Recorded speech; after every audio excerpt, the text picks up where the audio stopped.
La regidoria d'Ensenyament de l'Ajuntament de Vandellòs i l'Hospitalet de l'Infant ha organitzat unes classes d'educació emocional i comunicació efectiva per a tot l'alumnat d'ESO de l'Institut Berenguer d'Entença de l'Hospitalet de l'Infant.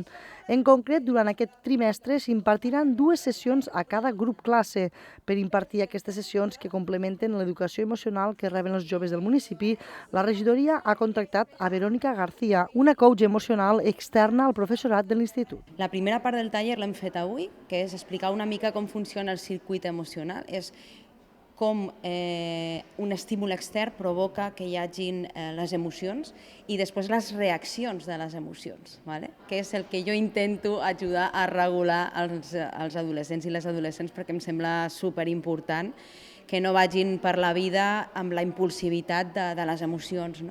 Aprendre a controlar aquesta reacció et dona la llibertat de poder decidir què fer i no deixar-te emportar com si fossis una titella de les teves pròpies emocions. La idea d'aquest projecte és anar incrementant de primer a quart. Evidentment no són les mateixes necessitats els alumnes de primer, de segon, ni de tercer, ni de quart. A cada nivell hem d'aplicar les necessitats que l'alumnat necessita en aquell moment.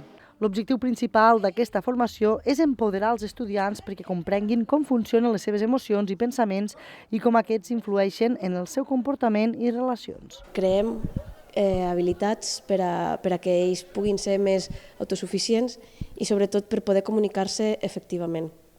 Al final estem en unes èpoques on tota la comunicació que tenen aquests nens, aquests joves d'aquestes edats, solen ser a través de telèfons mòbils, de xarxes de redes socials, i creiem que donar-los aquestes eines per poder-se comunicar d'una altra manera, d'una manera més efectiva i d'una manera, ja sigui amb els seus iguals o amb els pares, familiars, tutors, professors, doncs els pot ajudar molt, sobretot en el seu creixement i el seu desenvolupament com a persones.